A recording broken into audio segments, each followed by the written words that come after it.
Hi, everybody. Hi. Thank you for having me here this evening. And oh, I don't want to put them there. So during my internship with Owen and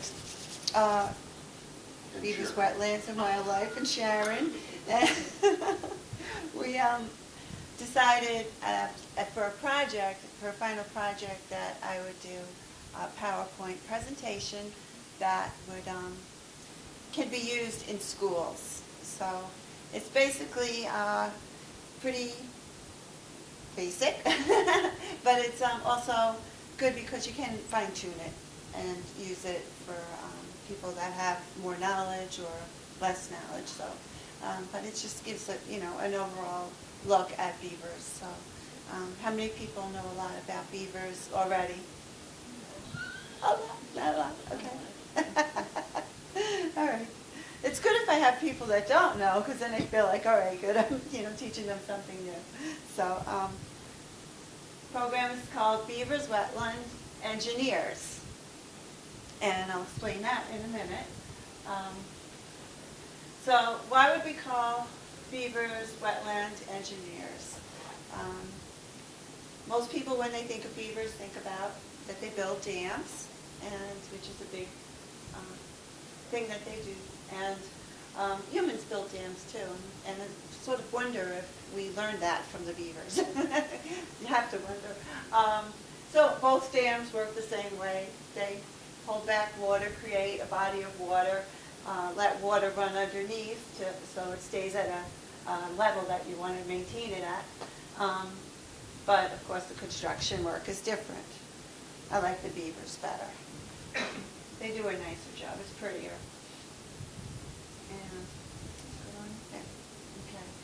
So beavers build dams that create or restore a wetland and create a new ecosystem.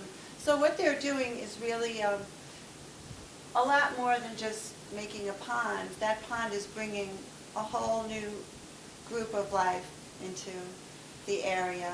It's really changing, and within that forest or woods or whatever, they're just creating a whole new system, a new ecosystem within it. So that makes them very special. And these areas that they create have a lot of good benefits, a lot of which we'll discuss today. So there's a cute beaver sitting on his tail, and you don't always see them out of the water. They prefer to be in the water where they're safe. They're very slow moving on land. They're not, really very agile. They have short legs. So this one, though, is out, and he got his picture taken. And just looking at them, right away you can see they look a lot different than some other animals do. They have this funny tail. Their back legs are webbed. So there's, oops, sorry, put it in the wrong place. Okay. There we go. So their tail, we'll start with, it acts as a rudder as they're diving and helps them come back up. So they use the tail for that, for moving through the water. It also aids in balance on land. So they can sit on it like that, or they could have it in the back of them, and it does help to maintain their balance. And they actually can store extra fat in it, so that helps them during the winter time. So it is a storage for fat. And what most people probably know is that they use it to communicate by slapping it. So those are a few of the things they do with that. Their rear feet, if you look, and you can see, I hope I'm not in somebody's way. Can you see? I'm fine. Okay. Their rear feet are webbed like a duck's. So that makes them able to navigate the water very easily and propel themselves. So that's very special for them because they do live in the water. They're aquatic animals, even though they're mammals. Their thick fur is kept waterproof by grooming with the oils from the glands that they have, and this keeps it nice, and you'll see them spending a lot of time doing this if you watch beavers for any amount of time. They spend a lot of time grooming because they really have to spread that oil throughout their body. And you can't see it in this photo, but on their second toe, the nail is actually split down the middle, and it's sort of like a comb, so they can really get in between, the hairs of their fur. So it really acts as a comb. So they do a good job of keeping themselves in waterproof state. And last of all, and this is really neat, I would love to have this. Their nose and ears have valves in them, so when they dive underwater, those valves close.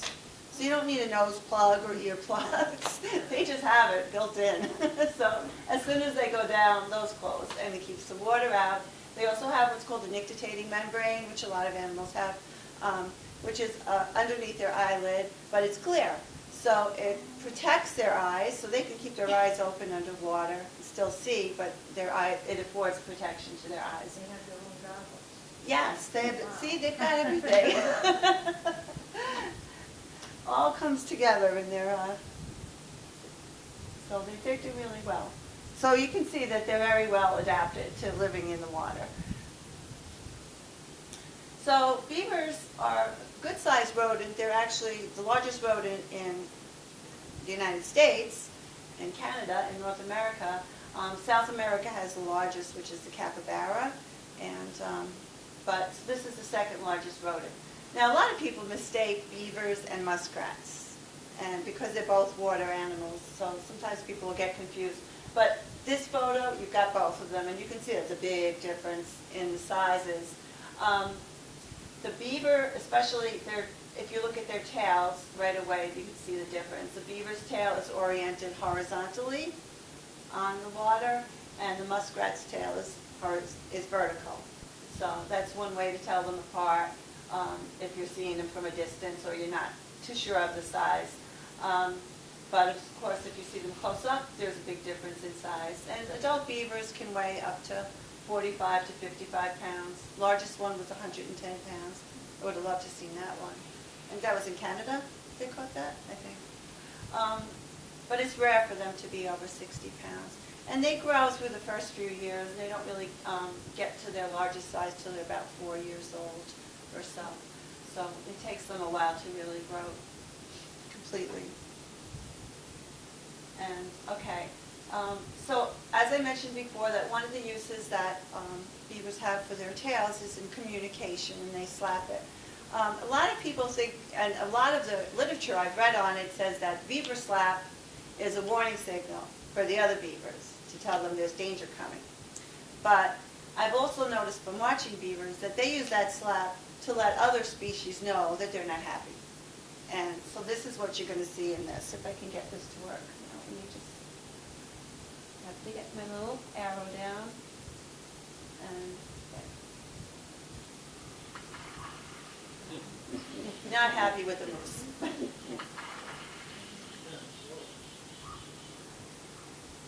I don't think the mouse cares.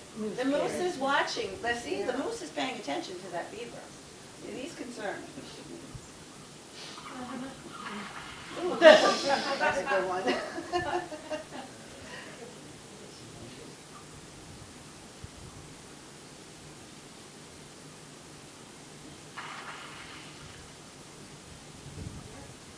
And the moose got the message. Yeah, he was quite close to the lodge, and I think that's what made him unhappy. But, so, they can even impress a big moose. It's pretty cool. One of the other things that's neat about beavers is the way their head is oriented to the water. Have most of you seen beavers in the water? Okay. Oftentimes, all you'll see is their head. You may see a little bit of their back sticking out, but basically as they're swimming, there's just this head going by. And their sense organs, the most important sense organs, all stay right at the water level, just above the water level. As you can see, their nose, their eyes, and their little ears are just in a straight line, basically, parallel to the water. So this allows them to still not be very noticeable. Most of their body can be under the water, but they can look around and notice any danger that's in the area very easily. Their noses, they have a very good, strong sense of smell. That's their first, probably, way of protecting themselves and knowing what's in the area. Their eyesight is so-so, and their hearing's good. So but this is how you'll usually see them. And yes, beavers do have orange teeth. A lot of people don't know that, but all of you did, of course. If you look at cartoons of beavers, photograph pictures of beavers, anything like that. My little cute little puppet beaver has white teeth in it too, but they really are orange. And that's the enamel, the color that the enamel is on their teeth. They have 4 incisors in the front, and what's really neat about them is they are chiseled shaped, so as they open and close their mouths, those teeth chisel and sharpen, self-sharpen. So they can always maintain sharp incisors, which is important because they're always chewing on wood and things that can wear down their teeth. Their teeth also continuously grow. So, I mean, imagine if, your day consisted of chewing down trees. That's a lot of work. So it would wear down the teeth quite quickly if they didn't keep growing. So their teeth will continuously grow throughout. And actually, they're all the way up, almost like where the nose is. The teeth are like all the way up to there in the skull. Their skulls are very thick and strong, and the articulations for the muscles in their skull are also much heavier than a lot of other animals because they really need a lot of strength for the work they do.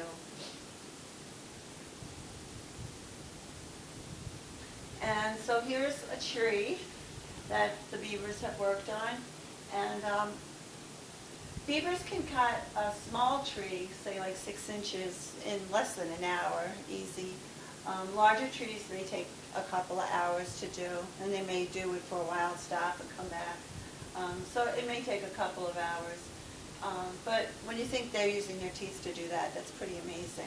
I mean, we're used to chainsaws. It's a lot different, This is like us taking a chisel and hammer and just trying to, knock away at this tree. It's not going to work. So they do a good job of that. And so what do they do with those trees? Beavers prefer the top parts of the trees, and that's why they knock down these humongous trees, and they're leaving these big trunks, and it's like, what's this all about? Well, they're going for the top of the tree. The top of the tree has all the smaller branches, the more fibrous branches, and the leaves. And this is what they want. This is what they eat. So as you can see in the upper left-hand corner, there's a beaver enjoying some, I think that's aspen, right? Aspen leaves. And on the bottom corner here, he's carrying one away, which he'll probably store or share with his family. In the upper right-hand corner is a dam. So what beavers don't eat, the larger branches they'll use for their dam, for building their dam and their lodge. And you'll notice that there's no bark on most of their lodges or dams. The wood is bare, so they'll eat off everything, the cambium, the bark, and just leave the bare wood, and then that gets used for the building. So really, the only thing that goes to waste is the trunk of the tree, which of course feeds a lot of other animals and insects and larvae that break that down, and it returns to the earth. So really nothing gets wasted when you think of it that way. They're good building materials that they use. So the most nutritious part of a tree is the cambium, and that's just under the bark layer. And as you can see in this picture, and it's green, that's the only part of the tree that's really living, that has living cells in it, and it takes the flow from the roots up to the top of the tree and back. So it's the circulatory system for the tree. So it's transferring the sugars up to the leaves where the growth is occurring. So that's the most nutritious part of it, and that's what they basically eat. The inside wood is dead, and it's not anything that's edible or nutritious in any way. And beavers, the cellulose in the trees is difficult to digest. So beavers have a special area where they have microorganisms that work at digesting the cellulose so that they can get the most nutrition out of it. But beavers do eat other vegetation also, and one of their favorites are the lily pads, and they'll eat some of the forbs and grasses also that are along the shorelines. And on the right there is the root of a lily pad, the rhizome, and that's very nutritious. It's a nice thick root and it has a lot of nutrition, so that's a favorite food of the beavers also. And they also like snacks that people give them. Like apples, they like fruit. And corn. So here's a beaver lodge, and this picture was taken at a pond that I frequent. I call it my pond, even though it's not.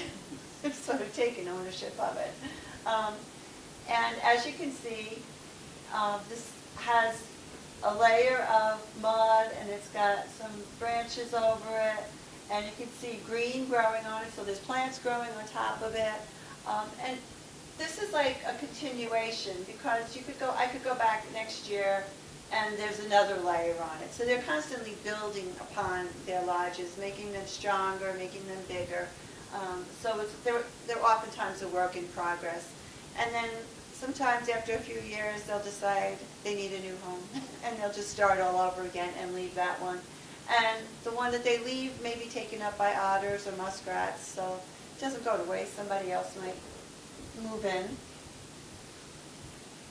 And in winter, beaver lodges are really what keep beavers alive, because especially up here in the north where the water freezes and we have thick ice, the beavers are under the water constantly. Their lodges are very strong.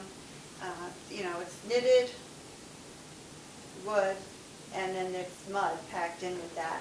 And in the winter, that mud freezes, so it's almost like cement. I mean, nothing can get through, even bears can't get through that in the winter. And a lot of animals will try, as you'll see on the left, you see all the footprints that I caught. And the first, there's actually 3 in that picture, 3 lodges, but the first one you can see where even an animal was scraping away at it. And those are basically coyote prints and a few red fox prints on that I saw. And on the right-hand corner here is one of my dogs, and he's checking out. He's on top of the lodge, sniffing, and he knows there's something in there, so they can smell it. Beavers, of course, have to breathe while they're in their dome-shaped lodge, so they have a vent that comes through to the top. And on a really, really cold day, like sub-zero, you can sometimes see the steam rising from that. So animals can smell. So, the carnivores will smell that scent of beaver and come over and try to break in, but they give up after a while, and then you'll see the tracks that return. So they don't get very far at all. And here also on my pond is pictures I took, because I kayak on this pond a lot and watch the beavers and otters. And this is a work in progress. So on the left lower side is a beaver lodge that is starting to be built or added to. And you can see that it's basically wood on the top of it. So they've just laid all these branches on top. And then if you look at the other photo on the right, you can see they've added a lot of mud now to that. So they really built it up. So that's the way they do it. The water level is also higher on the second one than the first. But it is much larger, and they've really put a lot more work into that. And they'll keep doing that during the summer until they get it to the right size that they want. And here's a little drawing of beavers inside a lodge. So if you could cut a lodge in half and look into it, this is what you would see. Beavers have 2 entrances to their lodge, and they're both underwater so that animals can't get at them. They're protected in that way. And the inside of the lodge can be up to 8 feet in diameter, and 3 feet high. So it's almost we could fit in them if you wanted to, but, you know, they're quite spacious and comfortable. And so it's actually a great way for them to go in, bring their food in. They have their kits in the lodge in the early spring, and they're safe until they're ready to go out as they get older. But yes, you can see the walls are extremely thick, so they really are protected. In the winter, between that and the snow cover, a lodge inside can be up to 50 degrees warmer than the outside temperature, which is pretty amazing. So, you know, even though it's, you know, like 10 below, it's 40 degrees in there. That's pretty cool. So that really helps them, because of course the colder it is, the more you have to burn to keep yourself warm. So it's important for them to have that warmth. What they do with all those branches that they've collected in the fall is they make a stash, and sometimes it's called a raft, because it's almost like a floating raft of branches that they're going to use for food during the winter. So they have to make a huge winter storage. And so they bring everything in the fall, and they put it on the side of the lodge underwater so that they have things to eat. And they just go out and get something, bring it back in the lodge and eat. So they're all set. You know, they have a pretty good setup there to manage through the winter. As long as they brought enough stores, and as long as the winter isn't too long, and the ice breaks up before they run out of food, they're okay. And this is a little video of the inside of a lodge. And this is something that a lot of people are doing now, which is pretty cool. Oftentimes what they'll do is, I think they sink a little scope, like a camera scope, down through the side wall and through it. And that way they can get videos of the beavers inside their lodge without disturbing them. Oh, I'm sorry. Did not mean to do that. Okay, so let me just show you this. It's better if I look at the screen. That's another beaver snoring in the background. Can you see that? Yeah. Okay. So she's grooming. Mommies have to groom their babies for the first few months and add the oil to their skin until they're old enough to do it. After a few months, they can do it themselves. And here they are nursing. And they cry like little babies. They're so cute. So that was actually taken inside, which is pretty cool. Beaver dams, of course, this is like the thing that we all are familiar with for beavers. Beavers, for their lodges and for their dams, they basically use the same material, which is wood and mud. Except with the dams, they also oftentimes use a lot of rocks, if there's rocks in the area. This is at my beaver pond also.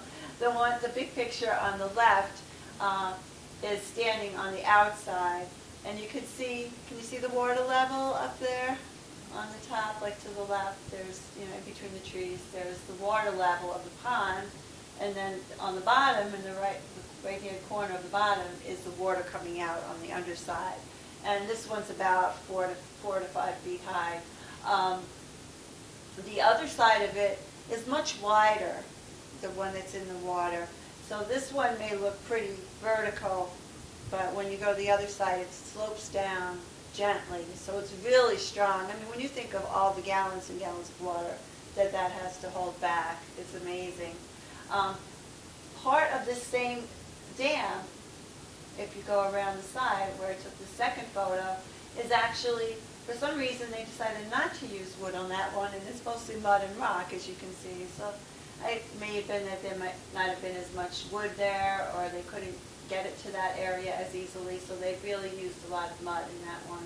Yeah, there is. And down here on the bottom is my kayak, part of my kayak, and I'm inside one of their canals. One of the things beavers do that is really neat is they build canals from their pond outwards. So a beaver, usually because they've been walking through it, it starts to get wet, and then they decide to make a canal out of it. So they'll start dredging the mud out of it, and they will actually build a canal.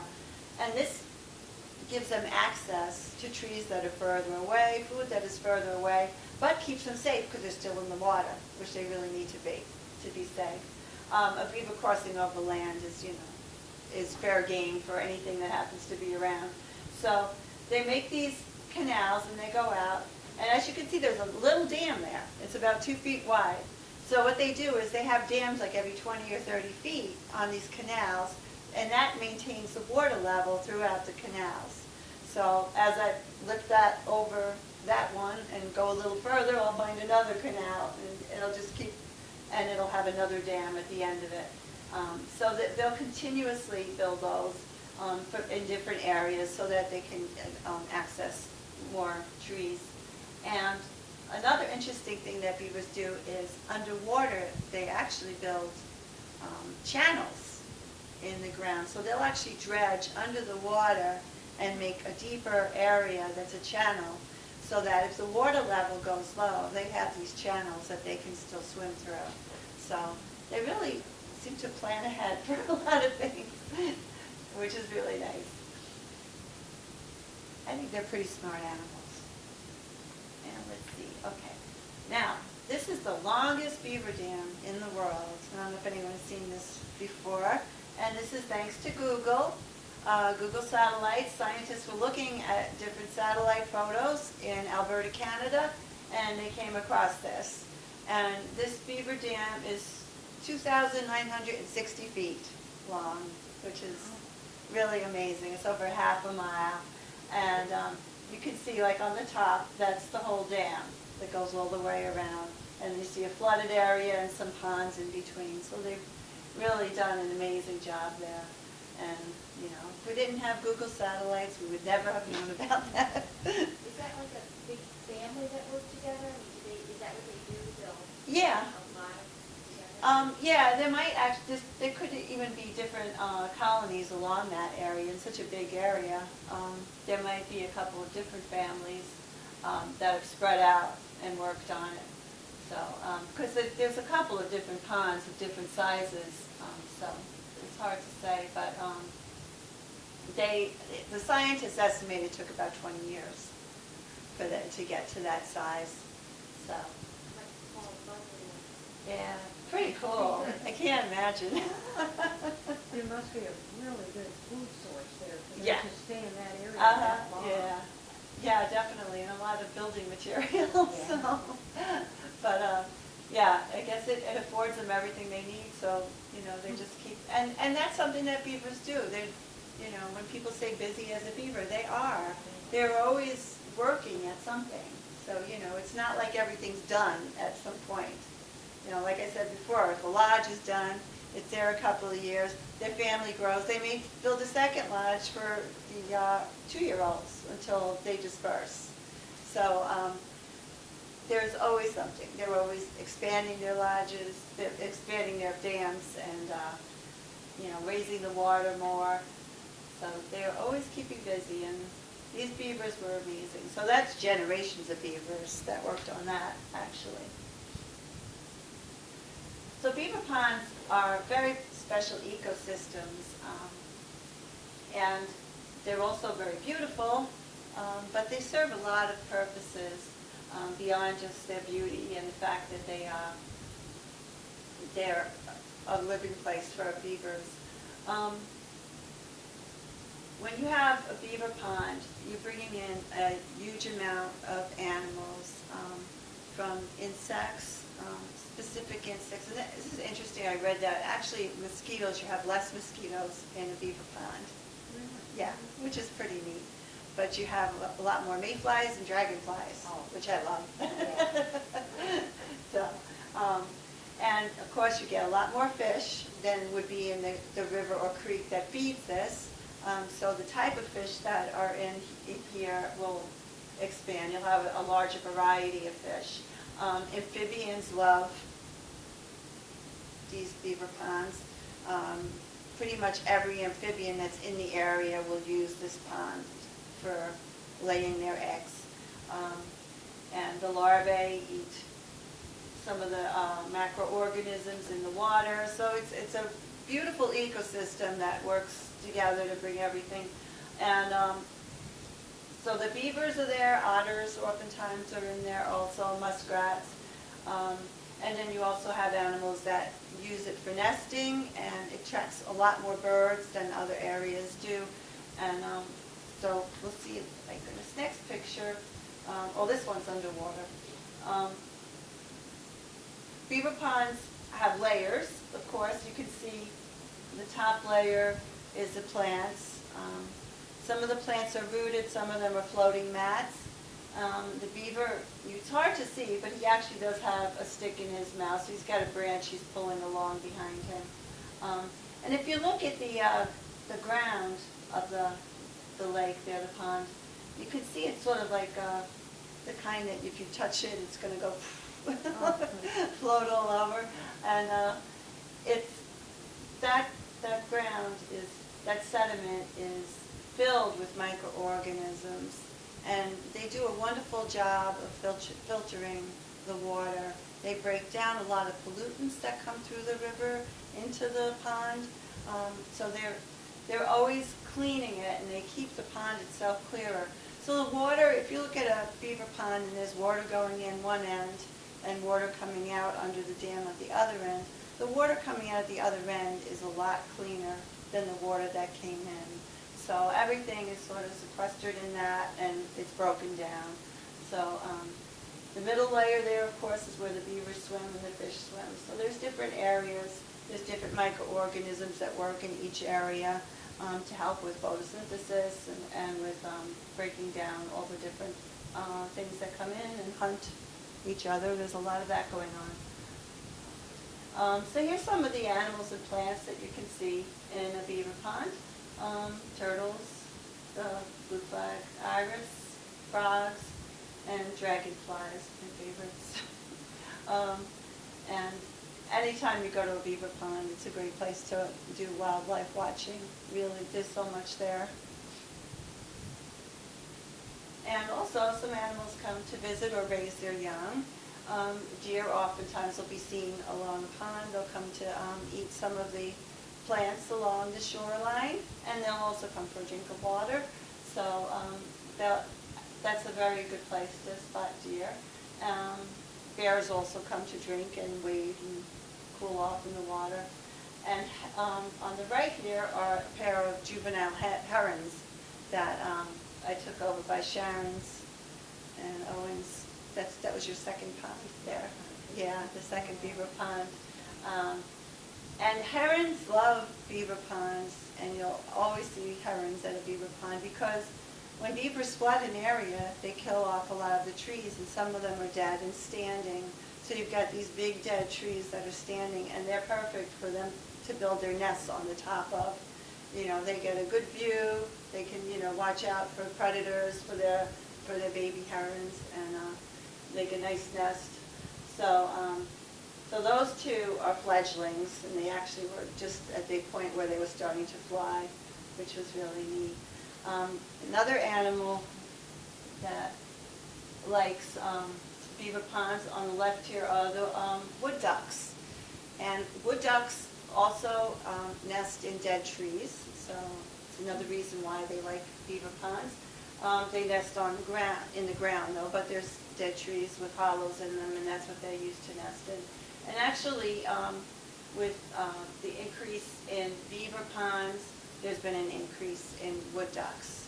So for quite a while, we didn't have that many wood ducks in the Adirondacks, and there really is a resurgence of them because of beaver ponds, and probably the same for herons.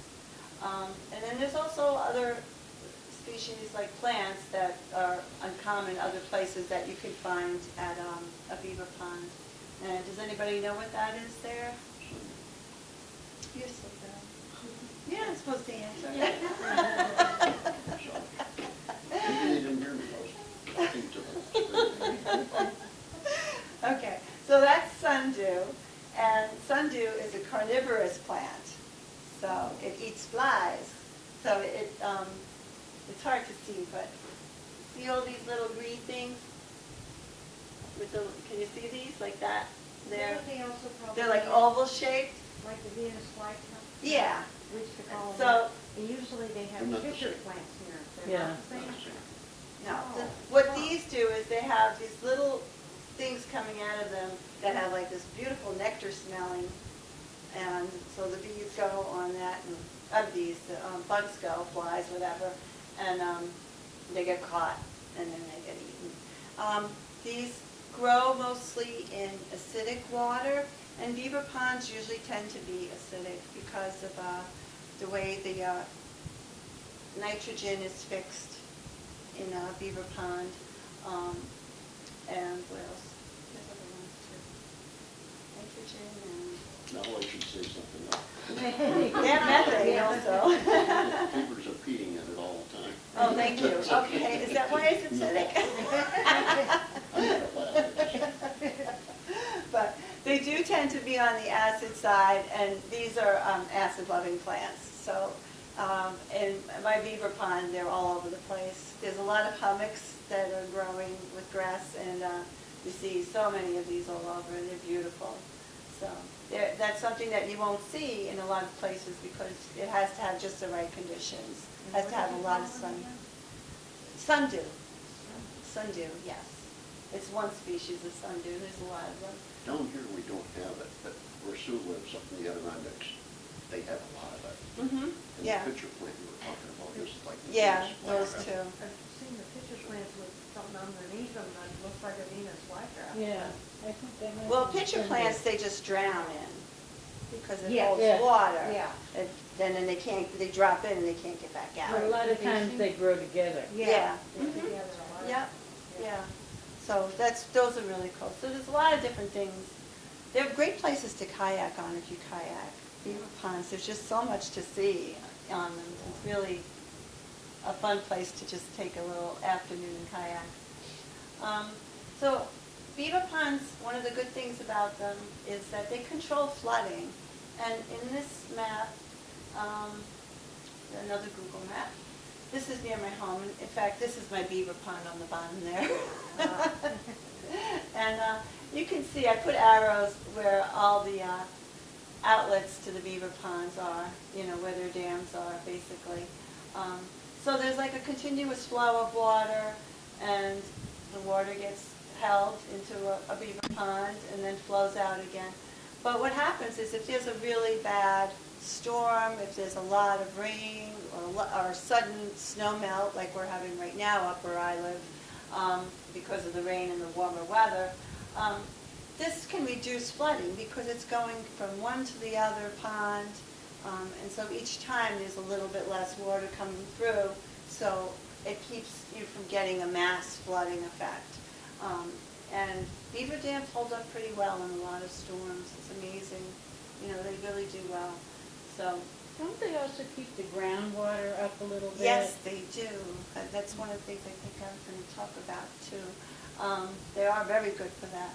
In fact, there it is. Just, you were right on cue with that. Very good. Yes. Beaver ponds raise the water table around where they are. So the underground water table is higher, and so the trees benefit that are around the pond because of that higher water table. They have easier access to water, and in drought situations when the water go down, other places the trees are going to lose out much quicker than they are if they're around here. They're still able to tap into the water. So it really does protect the trees in the area and leaves them for the beavers. Can I say something? Yes. See the sprites coming off of the water? That's what they're called, sprites. Oh, they are? And Yeah. that's where Ah. these streams up here are called Middle Sprite and Big Sprite and Little Sprite and Oh. Beaver Sprite. Oh. Yeah.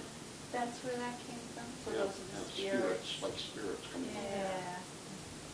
They're pretty. Because it kind of looks like a mist. That's a It nice is a name mist. for It them. is a mist. Yeah, it's a mist, but Yeah. I like thinking of it as sprites. That's nicer. Yeah. Yeah. Okay. So, last thing I want to talk about is humans and beavers. Not a pretty story. So when Europeans first came over to this country, and this is New York area, they found out that there was lots of beavers around, and beavers' fur was wonderful. You could make a beautiful felt out of it and have wonderful hats. You could use it as fur. And actually, a lot of the area around here, the whole probably eastern seaboard, where Plymouth Rock, everywhere, actually was developed and inhabited by humans because of beavers. And the push westward was because of beavers, because getting beavers and shipping them back to Europe, where it was high fashion to wear beaver fur and make hats out of them, was big business. So this is what fueled a lot of the growth, the initial growth in this country was this. When Henry Hudson went up the river, he went up to Albany area, and that was one of the first things. The Indians all came out with beaver furs, to show them. And so even on maps, you would see beavers because they were so important to what was going on at the time. And they are a state mammal. So, and they do figure very strongly in our history in this state and in a lot of other states. So as I said, it was high fashion at the time. And on the left there is Oscar Wilde, the playwright, looking very dashing in his beaver coat.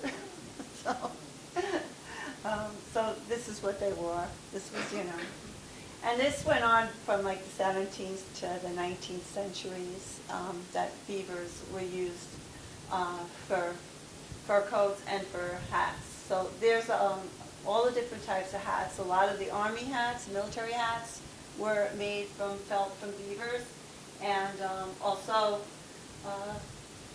the ones that were like this, the Dorset and the Wellington, the richer crowd would use. So it was that fueled, that hunger that Europeans had for beaver pelts is what fueled a lot of what went on in this area. Until unfortunately we had like no beavers left.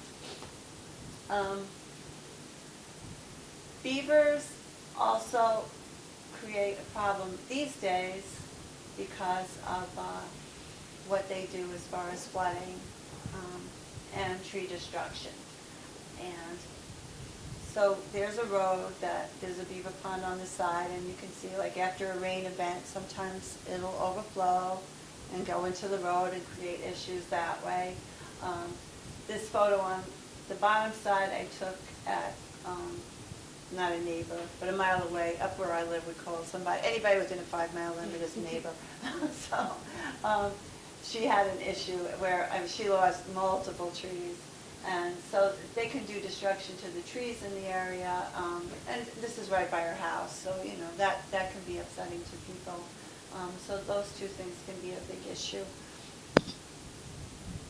And historical ways of dealing with beavers were pretty violent and nasty, and of course some of them still go on. It's a, what do you call it, a spring trap? Oh, wow. Conibear. A conibear trap, thank That's you. one on the left. Yeah. That's a nasty trap. It's like a It crushes snare. them. Oh, They go through and trip that wire, Yeah. see those little wires? Yeah, they hang down. They go through it and it crushes them. yeah, so, You can't undo those with your hands yeah, for a beaver trap. nasty. They're terrible. Dogs get caught in them. Yeah, oh, traps is a whole other thing, I don't like traps. And then this one here, what do they call those? I don't even know what it Hancock, is. that's a Hancock. That's a trap. Hancock, thank you. Live trap. Yeah, so that's a live trap, so you can get the beaver out of that one. But oftentimes they're shot and trapped if they're causing trouble rather than looking at other options. And they used to destroy their lodges all the time if they were in a place they didn't like them, and oftentimes they break up their dams. That's illegal now to do. You can't just go and break up a dam. You have to have a special permit to do that. And they would clean out beaver block culverts. So are there any problems? I'd love to see, like, what problems do you think are inherent with those kind of interventions. Loss of wetlands. Loss of Probably wetland. only temporary. Yeah, exactly, yeah. Beavers are pretty tenacious, so, you know, you can unblock a culvert and they'll be back the next day reblocking it. So unless you want to visit every day or two and undo it. And the same with, you know, destroy their lodge, they'll build another one. If you break open their dam, they'll probably try to rebuild it. So, you know, and even if you shoot them, other beavers will move in. If it's a really nice habitat, it's not going to go to waste, somebody else will move in. So these are like temporary, and a lot of them are very cruel. So there are other options, and people have been working on them for quite a few years now. So we have what are called water flow devices and pond levelers, culvert cages, and putting fences around trees to protect them. And of course, these would work better because you're not affecting the beavers. You can put a water flow device in and keep a pond at a certain level where the beavers can still be happy and do what they need to do and go on with their lives, yet it doesn't get any higher than a certain stage, so it cannot flood the road, it can't flood somebody's property. So this is this picture here, they're showing installing one type of a leveler. I guess it's a leveler, right? Yeah, the Clemson. And here's another one, and here you can see there's a culvert, and the beavers decided instead of trying to clog up the culvert, they would just build a beautiful dam right across the whole opening of that. And if I'm looking like where the car is, if you look like to the left of the car, that's probably where water would flood, because it looks like the water is pretty high over there. So what they've done here is, can you see the corrugated pipe, the black corrugated pipe there?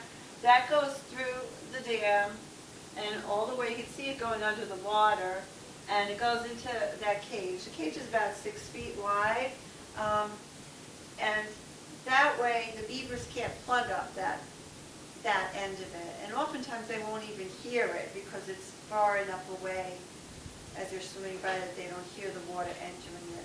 Beavers respond to water flow. So if they hear water flowing, that tips them off there's a leak, so they'll look for it. So this way they can't get at that pipe to plug it. And how you decide where you want your pond to be, and that's the height that you put the pipe through their dam. And that way it will maintain that level, and if it rains and the water goes higher, then it's going to start coming out of that drain pipe. And usually the beavers won't bother the other side of the pipe, the one that's you see it goes right into the bridge.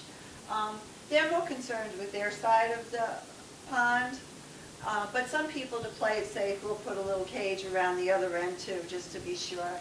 But most of the time, they don't even bother with the outtake side of it. So, but these work very well.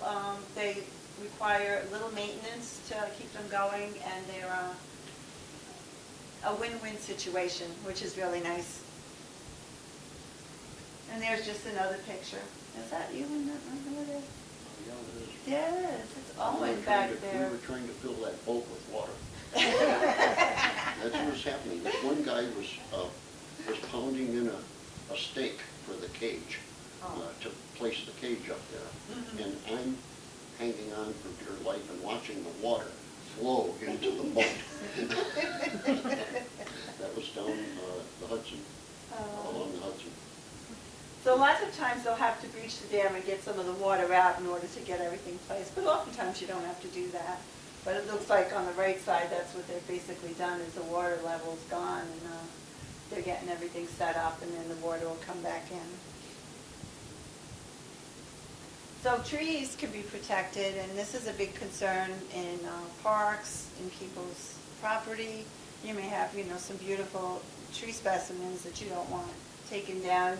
And this birch, you can see already has been chewed on a little bit. So you can just put a strong wire fence around it and just make sure that the fence is secure to the ground so the beaver can't lift it up, and the fence has to be higher than the beaver, of course, when he's standing up so he doesn't get And those work very well. And they really, you can hardly notice them. Certainly on a grayish tree, you would not even see that, on a regular colored tree. So it's much better than having the tree down. As far as protecting beavers, probably one of the first people to really take an interest in beavers and try to, start protecting them and slowing down all the trapping that they're doing was Gray Owl. And has anyone seen that movie, Gray Owl? It's a really neat movie. Pierce Brosnan's in it. And if you haven't, we sold the DVD. Yeah. And it's the movie, it's a great. It's a great movie. It's a full, regular movie. Gray Owl lived in turn of century, right? No, turn of century. 1930s, Huh? early 1930s. The early 1900s, yeah. And he was an Englishman, and from the time he was a child, he was just fascinated with American Indians. That just like overtook him, and so by the time he was 17, he decided he was going to America, where the American Indians were, and he wound up in Canada, and he was actually welcomed by the Ojibwe tribe, and they took him in, and he worked as a trapper for many years, and he lived as an Indian. He wore Indian clothes, he had long hair, and he basically introduced himself as an Indian, and that was just what he took on, that whole persona, and they accepted him that way. So, although he worked for many years as a trapper, there was a point where he had found 2 orphaned kids, and his wife, I guess, was really the instigator because she loved them and wanted to keep them as pets, and he just became amazed by the beavers and how wonderful they were, and decided that there was a lot of good things about beavers. And he looked at what was going on in the environment in Canada and all the effects that we were having on a lot of different natural areas. And he turned around completely and became a conservationist. And he was, if you read some of his things, he was like way ahead of his time as far as what conservation entailed, and what things we really had to worry about. He was spot on a lot of things that had happened since his time. So he was really neat. And he was like one of the first ones to work with the beavers as a steward. And then, of course, we had Dorothy on the left. Dorothy Richards, who's from this area, Dodgeville. And what happened with her is she had property with a stream on it, and the DEC released 2 beavers on her stream, and she would go down and look at them, and she fell in love with them and was just totally amazed with them, and decided like that was going to be her life, was studying beavers and working with beavers. And as you see, she got very friendly with beavers. They like her too. In fact, she had them in her house. So that's neat to read about her too. What's the name of it? Beaver Sprite? Is the name of that book? Yeah. She was quite impressed with Gray Owl. Yeah. She read Yeah. this He book, was. Yeah. Pilgrims of the He Wild, was, and yeah. then she. Mm-hmm. So she really wanted to learn about them. So she got permission to actually keep some in her house. And they had down in their basement water. Well, she had it on a room on the And side of the then house. after that, she had it on a room. Oh, okay. Yeah. We sold that book, so if you want more Yeah. information, we're going to have to wrap I it up have real it. quick. Yeah, and so that was great. Okay. And then, of course, there's Sharon, who's also kept on with that work. Who's sitting right there, by the way. Yes. And through Beavers, Wetland, and Wildlife, and continuing to educate the public in managing beavers so that everybody can enjoy them. And they really are ecologically important to our land, and we need to spread the word on that and keep them up. In fact, out west, they're using them a lot now because there's so many rivers that have been degraded through the years. So they're actually like importing beavers and putting them into these places to bring them back to what they used to be. So they're pretty cool. And I think that's pretty much it. I just had a few quotes there if you wanted to read them. I love that first one, but anyway. Thank you very much.